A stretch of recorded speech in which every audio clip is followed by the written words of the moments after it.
and welcome to Obidient Family TV. The program is Hope Alive.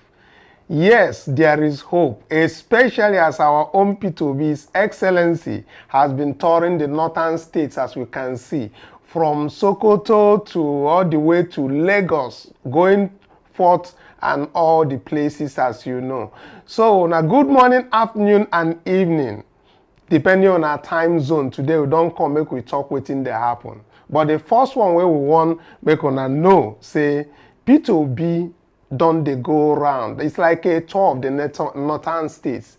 And all this very tour now to go visit the vulnerable. We go bring high intake talk and high intake explain why in the visit all these states, including the last one when in do for Lagos State.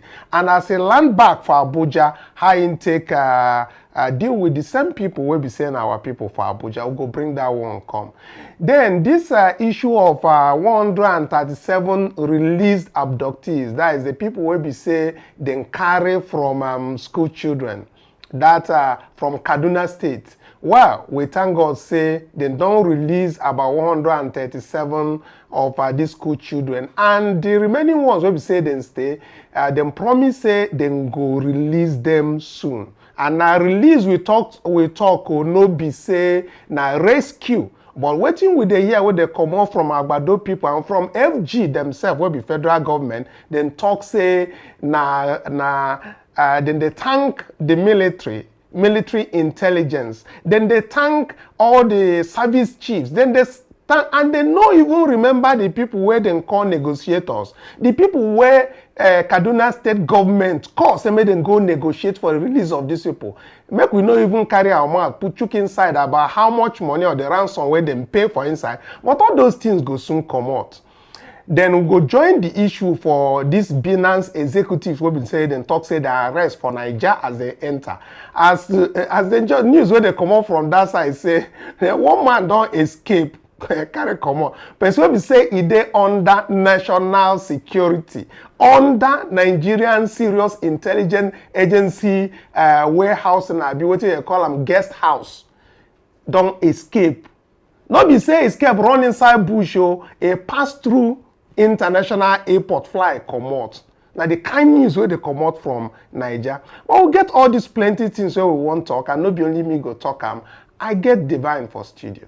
Warm welcome and thank you for joining us. It is a new week. Let us have this conversation. Yes, as we go into this conversation, the first thing when I want bring to my attention, I want thank all the obedience where we say they grace our meeting last week Saturday. It's 2 days ago. I know my joy. No, I don't know the bounds of my joy.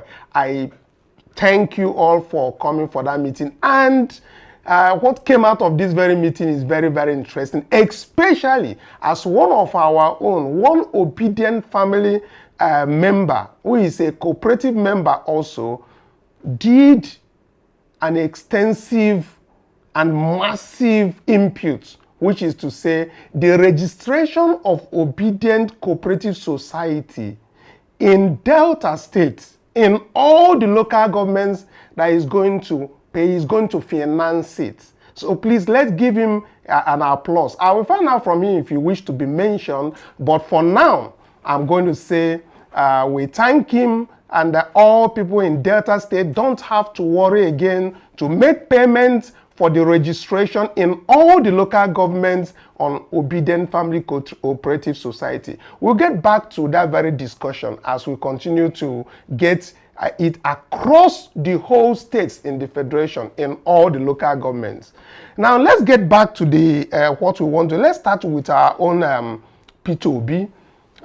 Okay, the abductees. Yes, P2B spoke about the abductees. We first handle the issue of the abductees and what P2B said about them before we come to what P2B said about his tour of this. So let's get to his tweet, Divine. Let's get it started. He said, it is comforting to hear that 287 school children abducted in Kaduna have been released. It is hard to imagine the mental pain and trauma the children must have gone through in the hands of their abductors. The report of their release is, however, reassuring to the nation and their parents, I thank the government, the security agencies, and all those who made immense efforts to see that our children are released from captivity and reunited with their families. Efforts should also be made not just to release many of our people in different kidnappers' dens across the country, but to end the scourge of insecurity completely. We must ensure that every Nigerian is safe in Nigeria by not giving terrorists any operating space in our nation. No Nigerian should ever be a captive or hostage anywhere in his fatherland. I encourage every Nigerian in the midst of these dark and fearful nights in our nation, when danger seems to be lurking on every corner, to remain hopeful for the new dawn of a secure and safe nation. The new Nigeria, which is possible. So, yes, the new Nigeria is very, very possible. We all know that. And we know that PO will make that to happen for all of us. And that's why gradually we are trying to redefining our options. And I guess His Excellency started from the north. But before we get to that, his tourism that is going on in the north, which he has completed, we'll get to that very tweet. But before we get to that, let's talk a little bit about these abductions, Divine. Right. As you know, some time ago, between the 8th and 9th of this same month, when this kidnapping happened, right, the Kaduna state government came out to say that they are going to employ a negotiator to make this happen, right, and also invited other stakeholders to join forces with them to do that. Now, news coming out is that these children, about 137 of them has been released, right, however, not rescued, but released. And when he went on Channels Television, they asked him, the interviewer asked him whether he can say which means and who is negotiation and how much he's going to pay for ransom and all that. And he said he's not going to disclose all of those things for now, right, that until the needful is done. And we understood, because you need to lay low and make sure the job is done. But now, surprisingly, Tinubu yesterday came out to thank the army generals, came out to thank the Nigerian intelligence units, came out to thank, but I never got any news that suggests that these school children were rescued, but rather that they were released. And not all were released. It means they know the source where these children came out from, unharmed. You get it? And they are now waiting to get the rest. Let us not even go into the ransom, whether it is paid or not. Many people have envisaged that ransom would have been paid. Right. But why would Chief Tinubu not directly giving that very credit to the people who negotiated for this very release and the state government of Kaduna, instead of talking about the military? Because we didn't see any military operation here. We didn't hear that the abductors were, one person was arrested, how many arms were seen with them, and all of those things. So we didn't see any of this. Well, I'm not surprised coming to see what Chief Bola Ahmed Tinubu came to tweet, because I just think it's standard, propaganda procedure. Because I mean, if something happens, it is necessary to them that they take all the credits that they can muster. So we know for a fact that they were not rescued, because we could not see any military operations, and there were no military operations reported. And so we know that there was a negotiation. He should have come out to, mention that, thank, like His Excellency P2B did, and thank everybody involved in making sure that those children, or some of the children, were returned in one piece and safe, right? Well, it's just very expected from the APC-led government, because I know they are going to actually take the credits that they can, muster, because, of course, if they say they released or they rescued children, it is to their credit, and they're going to, as usual, give the credit to their service chiefs and to their, machinations, as though that they were the ones who fostered the release. But that's really besides the point for me. I am just very grateful that at least we've gotten to see a group of them come back, even though that some media outlets are reporting that the totality of them came. But the Nigerian defense, they actually said it was 137. And so whatever it is they did to secure the release of this first batch, I actually employ them to do same and make sure that the totality of everyone who was kidnapped and abducted are actually sent back home in one piece. Because imagine how it feels like to have a group of people being abducted and kidnapped, and then just a group of them are released, and we don't get to have an account for the remaining ones. So we employ them to actually pull whatever strings they have to pull and make sure that these remnants of the people who were abducted are actually brought to safety. Yes, and you know that this they gave them a timeline like 20 days. Right. Exact 20 days. That very 20 days is still running. Few days are remaining, and in these very few days, I know they are going to do the needful. But before then, let's take a listen to what the governor of Kaduna State and other people who actually got their kids back had to say about this very particular release from the abductors. Let's take a listen. After enduring 2 weeks in captivity, the kidnapped Kuriga school children have been freed. Upon receiving the news, families of the rescued students flocked to the government house in Kaduna, eager to embrace their loved ones once more. After a closed-door meeting with Governor Obasani and heads of security agencies in the state, Jubri Kuriga, whose 9-year-old daughter was among those abducted, expresses the prevailing sense of jubilation in Kuriga town. Jubilation, in fact, jubilation all over the village. I'm here in the government house to receive my child as the government called us to see our child. But we are here even though we've not seen them, but we have been assured, we've been informed by the governor himself that these our children are with them. They are taking care of them. By tomorrow, they want to do some, they want to maybe give them something. By tomorrow, after reaching them, they'll hand over the children to their parents. And we appeal to them that they should accept them, and these children need to be treated very well because of what they passed through, and they need to go back to school. Images of the rescued school children have circulated widely, depicting them appearing visibly exhausted, distressed, and untidy. Authorities have announced plans to reunite them with their families on Monday, March 24th, following necessary grooming and care. Yes, some people died because of this that happened. Some people died. And me, in fact, we've been feeling very bad. Very, very bad, because we cannot expect a small child, 7 years, 9 years, 10 years, in the hands of bandits. How, no food, no drinking water. So how do you, in fact, you have to feel very, you just have to, how will you feel if it's your child? A local teacher in Kuriga had earlier told newsmen that more than 280 children were taken. But the defense headquarters in a statement say 137 hostages have been freed. Officials have yet to comment on the discrepancy in numbers. That number I cannot tell you now. We'll wait till tomorrow. If all of them are back, if still many, some are remaining, we're going to talk to the government because we've not seen them all. But if they are all back, that's all right. While many waited patiently for the abducted Kuriga school children rescued in Zamfara to arrive in Kaduna, Governor Obasani welcomed the arrival of the IGP Special Intervention Squad and 2 armored personnel carriers in the state to address the ongoing security challenges.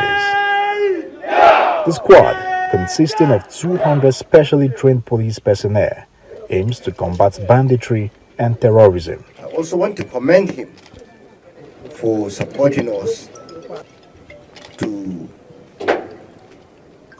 see that we bring back our children who were abducted from Kuriga community. I'm happy that they are back home now. They are with us, and police have played a major role.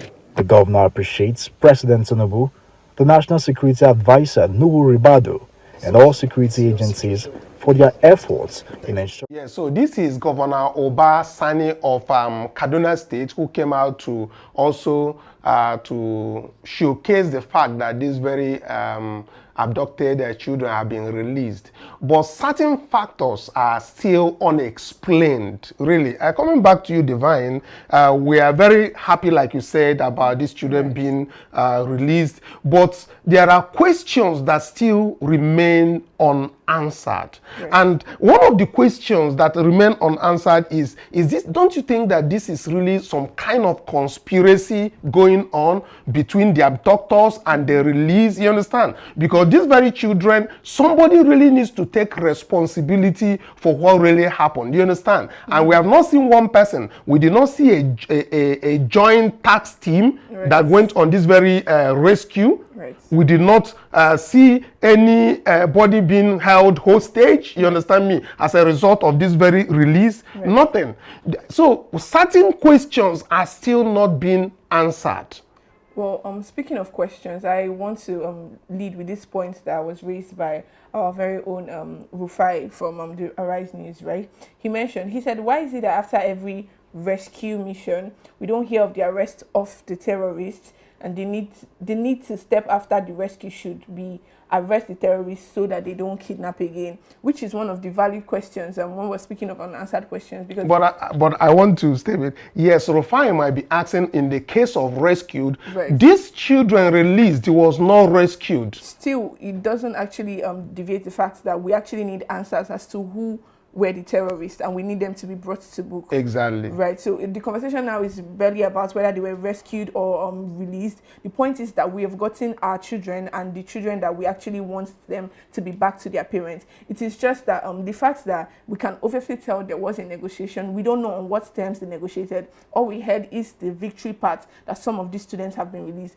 But it raises questions, you know, about what were the terms of this agreement. Because if it was money, then these abductors actually collected money from the federal government, and then it is also something they are going to use to foster their trade. Because I mean, if you get paid ransom, you stock up on new ammunitions, and then, you know, re-strategize and be able to, you know, just go back to the drawing board and do something worse. So we need to be able to, like His Excellency P2B said in his tweet, to be able to nip the issue of insecurity in the board once and for all. Yes, that they were rescued or they were released, but the point is that there are terrorists who live among us, terrorists who are big enough to actually, you know, do things as serious as mass kidnapping of students and actually be in negotiations. We heard of the private investigator that was hired, and according to the story, the private investigator is somebody that's facilitated previous releases of abducted students and abducted people all over the country. Why are we having this conversation and not about how to nip it in the bud finally? Yes, that they have been released, but we have terrorists living amongst us, and we should not have this you know, laissez-faire attitude to just saying they were released. If they were released, if we don't nip the situation in the bud, tomorrow there will be worse. Right? Yeah. And so we just need to go back to the drawing board and make sure that these questions are answered, and to prevent a reoccurrence of such misery. Yes, we also got report that the defense headquarters has confirmed that 137 Nigerian school children has been rescued from kidnappers. This is coming, as they say, defense headquarters. When we say defense headquarters, it comprises the Nigerian Army, the Nigerian Navy, and all the people who defend Nigeria. But they say released. The question is, our children are back, but who are the people who kidnapped them? Somebody needs to take responsibility. Again, before we get to the P2B's visit, because I can see that several people are actually asking to know the visits and the tour that P2B is going everywhere in the north. Right. Why the north, and what is his purpose? Some people are actually saying that it's politicizing, and P2B actually responded to say that it's not about politics, that even during the campaign, he never went to some of these places that he's going now. But before we get into that, let's even take a conversation on these very Binance executives that I heard they escaped. One of them escaped from a solitary confinement. They say is it a guest house where they are put in. But Nigerian people, when they commit such something, they will be held in DSS custody. That's what I heard. But whether this one guest house they talk about is a DSS guest house, I would not know. But he escaped, and funny enough, he did not escape into the bush. He escaped and went through our own airport, passed through our own immigrations, and went on. This Yaba Left Online reported this, and let's take it one at a time. It said one of the detained Binance executive detained in Nigeria for alleged tax evasion and other offenses has escaped from custody. Premium Times is reporting that Mr. Anjawala, 38, escaped on Friday from the Abuja guest house where he and his colleague were detained after guards on duty led him to a nearby mosque for prayers in the spirit of the ongoing Ramadan fast. The Briton, who also has Kenyan citizenship, is believed to have flown out of Abuja using a Middle East airliner. An immigration official said the Binance executive fled Nigeria on a Kenyan passport. He, however, said authorities were trying to determine how he obtained the passport, given that he had no other travel documents apart from the British passport on him when he was taken into custody. Now, Divine, you know what is really amusing over here is that if you are arrested in any country, the first thing they do from you is that they collect your passport, they take all your belongings, and they put you in a kind of confinement, whether you call it detention, whether you call it house arrest, and all of that. And this man cannot just escape out of Nigeria without connivance with the authorities. You get it? Yes. And it's time we start looking at where this corruption has the roots in. Because if this man should escape the security operating under the national body, and again pass through our own airport security, then pass through our own immigrations and customs at the airport, then something really is amiss in Nigeria. Well, I think this is not rocket science, to be very honest. We can see clearly that there is an exchange, or there was an exchange. We don't know what they exchanged. It could be money, it could be favors, but apparently it was an insider job, because there's no way it makes sense for you to say that somebody escaped, not that the person ran into some undisclosed location. This person passed through our borders, used our airways, and so it is actually very obvious. I think even a blind person should be able to see that somebody had, you know, connived with him, or maybe there was just, you know, some form of exchange or some form of connivance among them, and they just decided to let him go. But of course, it is reported that he escaped. But you know, you don't just escape like that without some form of you know, insider job, or somebody aiding your transmission from the country where you were detained to somewhere else. So and that reminds me on the discussion we just finished had. We never heard that these 137 school children escaped from their captors. What we heard, and also said by Chief Bola Tinubu himself, is that they were released, not escaped. So this man now, they said he escaped. I think when they said escaped, it was code word for released. I think that's what it meant to say.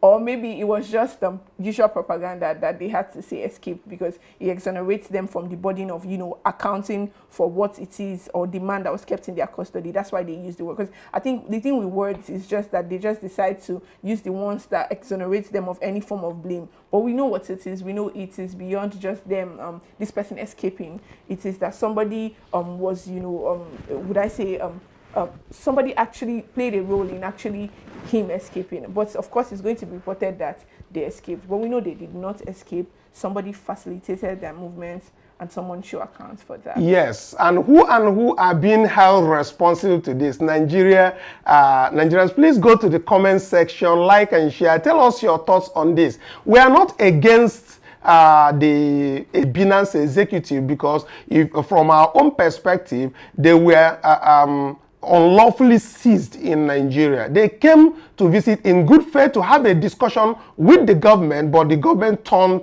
back on them and get them arrested and put them on detention. However, this is Nigerian government, which we know they could negotiate with their company. They could go out. They have some sort of negotiation to be able to see what they can achieve between the company and Nigeria, but not arresting them and holding them hostage over here. So reporting about it does not mean that we are against Binance. No. And we also against the Nigerians for holding them? No, but we have in Nigeria, we have a rule of law. And that rule of law means that that if anybody you are holding somebody responsible for something, do charge the person to court and also see if you can get a conviction. Don't detain people arbitrarily just for that. Then for the migrations and this escape, let them take action on who is responsible, because we know it is the root of the corruption in Nigeria that has facilitated this.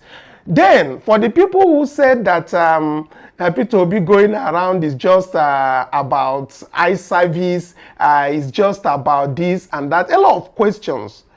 But P2B has said that there is no election going on presently.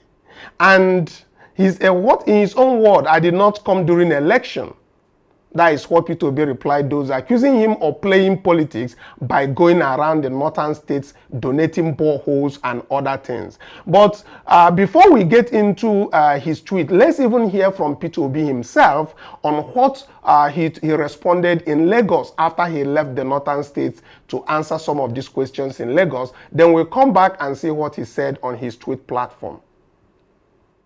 This is the time of sacrifice, it's a time of prayers, it's a time that we have to go around asking people to pray for our country as we go through difficult times like this. And you know, going around and visiting affords you opportunity of experiencing in real time what people are going through and what is happening, and asking for more and more prayers, because we need, the country requires prayers. So I'm here today for that purpose. So how do you think events like this help to foster unity, especially in the current landscape in Nigeria? It is critical because it shows that we're just same, we're just human, we love each other. As you can see, coincidentally, the Ramadan fasting coincides with even the Christian fasting. These things shows love and unity, and going to make people understand that there's nothing different in all of us. We're the same. Like I always say, no religion buys bread cheaper, none buys fuel cheaper. It's everybody's. If there's a problem, it's a problem for everybody. Can you show me where Muslims buy bread cheaper so I can go there and buy? Can you show me where they buy rice and food cheaper? No. So these are critical things that we're all learning. We're all the same. It is critical that we love each other, we care for each other. So I've come here to support them in breaking the fast by probably, that's it. So sorry, sir. To those people saying there's a political undertone to this, what would you say to them? There's no election. I didn't come time of election. I would have come for when there was election. I came then when there's no election, because I believe in this. Okay, so like I said before, it's not about election. Election doesn't make bread cheaper. Okay, Your Excellency, okay. You have gone around and you are still going around. I'm still going around. So after your impression, if you gather all this impression, will this going to change your message? Because your message has been consistent. It remains the same. Because if we are productive, people won't be suffering. I'm not desperate. I say it every day to be president of Nigeria. I'm desperate to see Nigeria war. I'm desperate to see a society where a child of nobody can be great, become somebody, be respected in the society, where we're all the same. Okay, thank you. Thank you very much. Thank you. So Kute himself, His Excellency P2B, answering a question. We'll have more on this because some people keep coming to my DM and asking a whole lot of questions about whether P2B has the capacity to unseat Chief Bola Tinubu come 2027. And my answer is not just me knowing about this. We all as Nigerians know that it is more than possible. Very, very possible. And somebody spoke about this some time ago, who is not even a perceived obedient. Maybe he's obedient to his own head anyway, but from his utterances he's not. But he did opine that P2B has the capacity to remove a president. Let's take a listen from what Ayo Fayose said. He's not my fan, but let's take a listen to him. This Peter Obi, anybody who becomes president of Nigeria and does not give a right of place, I'm not saying an appointment, or Peter Obi, Peter Obi will remove that person from office in another election. Mark my words. So are you saying this same wave? This same wave will not stop. Be repeated. This same wave, this Peter Obi, the people supporting him, the Peter Obi that I know, after this general election, they will continue. Even of elections is in 4 years. I'm telling you. You have heard this either from a person you are not expecting to hear it from, that Peter Obi can remove a president. And it is very, very possible. And we have seen all of our own Excellency Peter Obi going around and, you know, trying to reach out to people. Let's even hear him speak. Let's see how he said it on his X platform, where you can also go and see the reaction of Obedience over there. So, Divine, let's take this. Well, he said, yesterday, as part of my nationwide tour coinciding with the sacred months of Ramadan for Muslims and Lent for Christians, I had the privilege of visiting the Forestry and Crop Science Nursery at the esteemed Faculty of Agriculture within the Usmanu Danfodio University main campus in Sokoto. Recognizing the critical need for water access in the area, I passionately led the initiative to install a borehole for the faculty, aiming to address and uplift this pressing concern.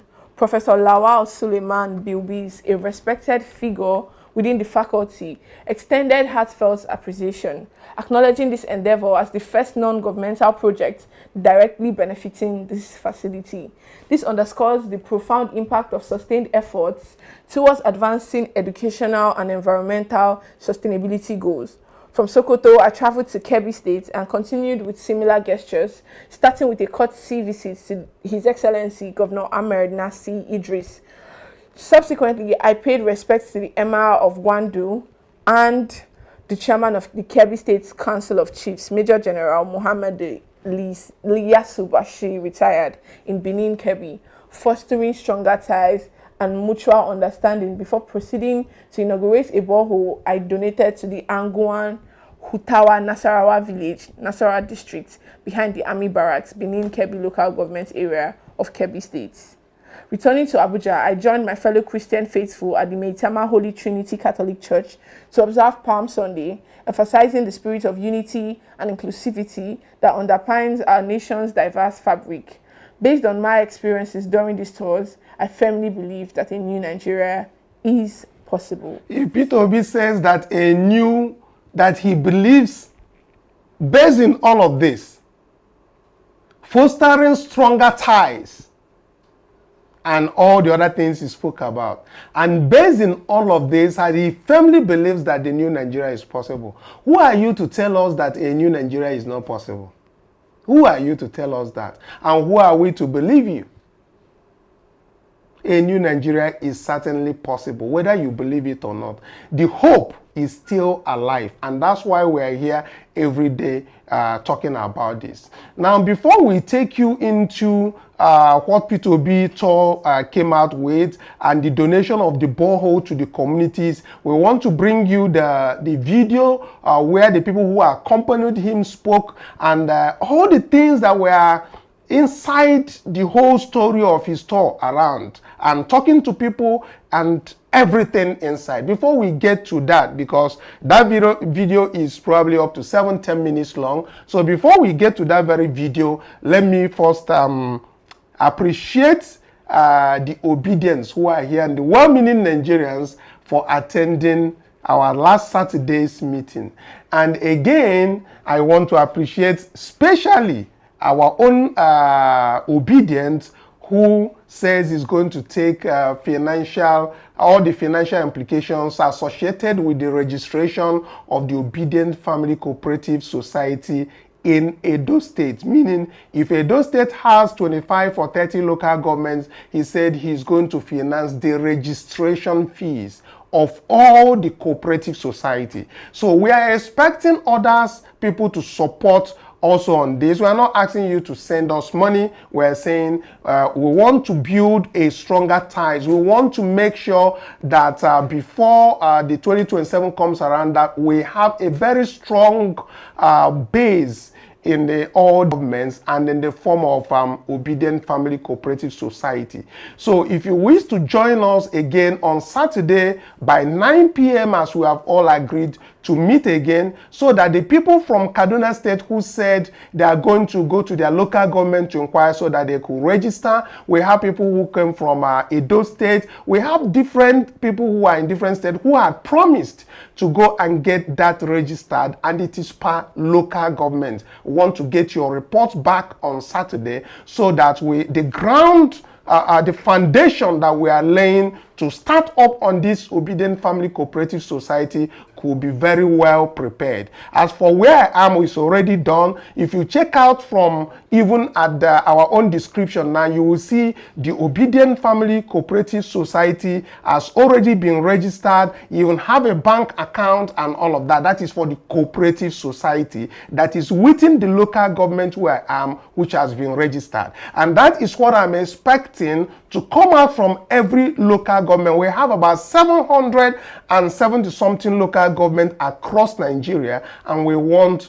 all Obedience around there to come together as Obedience, and then we can be stronger, form a formidable team, fostering unity and all across board. So until Saturday, within the week, we'll be having discussions again for people who call me personally to advise them on how to go about the registrations of the Obidient Family Cooperative Society. And that is at the foundational level right now. So please, that is where we are. Join us on Saturday when we do this, or you go to the link to join the Obidient Cooperative community, where we do chat and we discuss and all of that. Go in there, please. When you do, tell us from which local government you are. Share with us what you have received from the local government headquarters if you have gone there for registrations. Share with the community. And if you have financial difficulties in the registration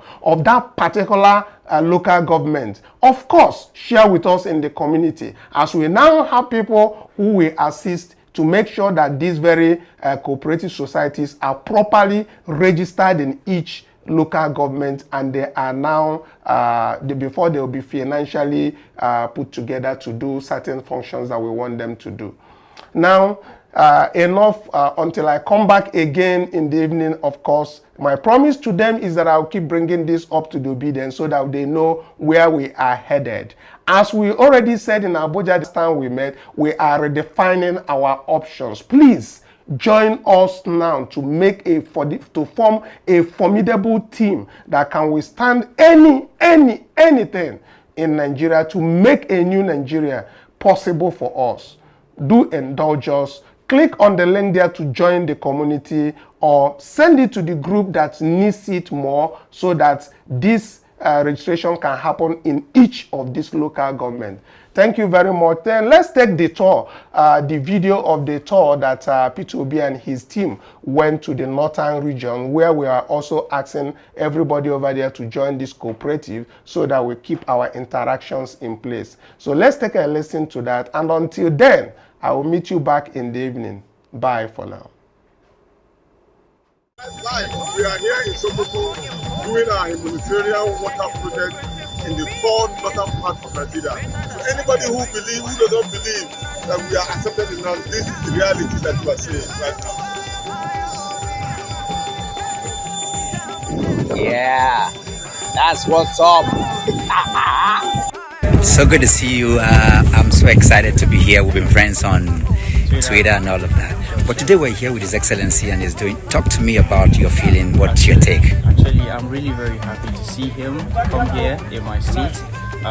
One good thing I always like about Obi is his simplicity and his ability to, get out to the people, and this is what excites me the most. And apart from the acts of kindness, he's coming here for donating a borehole and giving us words of encouragement. So this is great. This is why I'm really very happy. Thank you. You are a leader. You are a leader.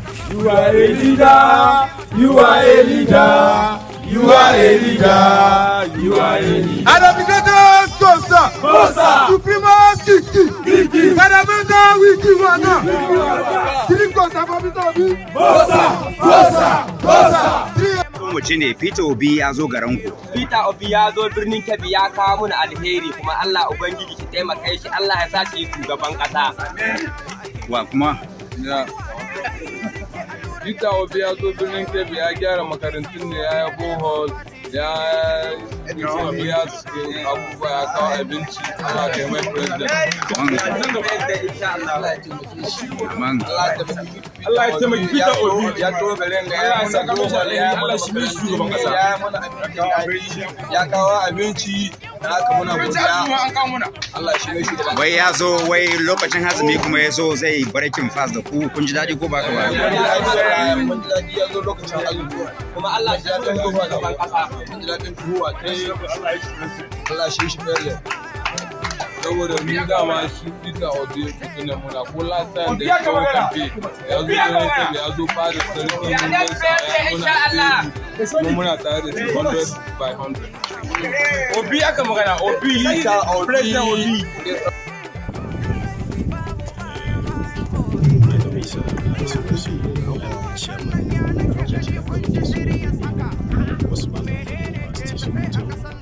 Today being 24th March 2024, I'm very much excited to see all of this expensive.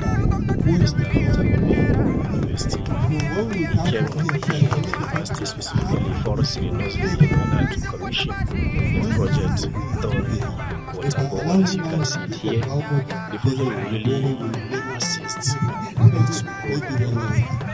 assisting our students in their practical aspects, and also to ease the hardship of finding water, because most of the people who need water to survive like you.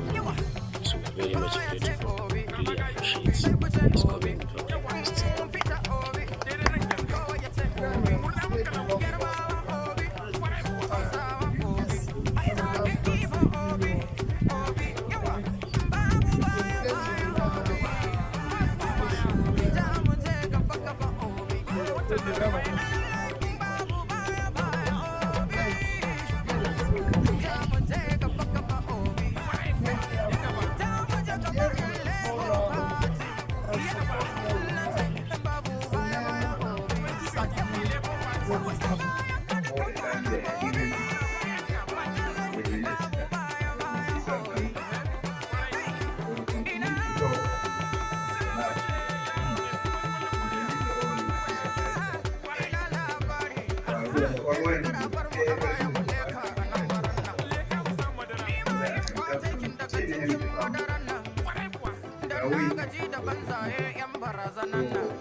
then large Afghan women who are strong enough, who are educated enough to make this country.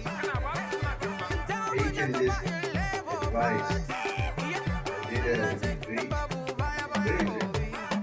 But now when you go visit our country, actually other people in Nigeria,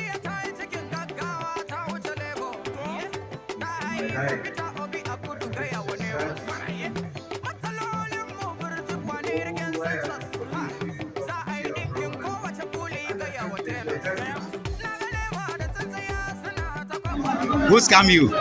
Muslim tickets scam us. So what do you feel about Peter Obi being here? Yeah, we see everything. Actually, you know, the view, see something.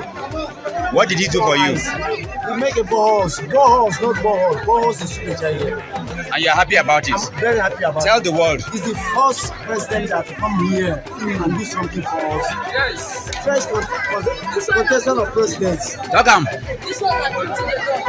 First contestant of president that we see and brought something down. We are with him.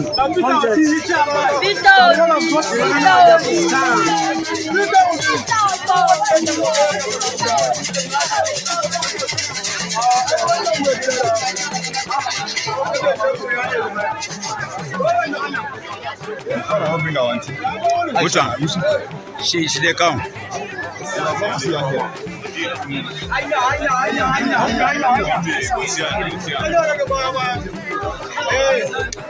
you, brother.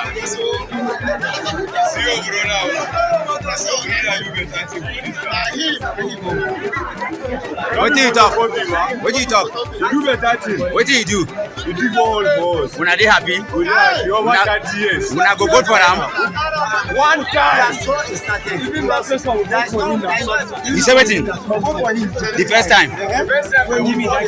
This is my president. I voted for him in the last election. I will still vote for him again because of this. I love Peter Obi. LP for life.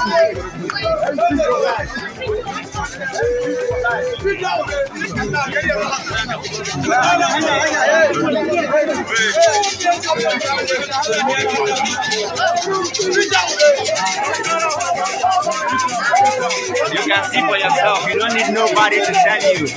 This is real. This is no propaganda. For 30 years, they've needed water supply here, and Mr. Peter Obi is giving them.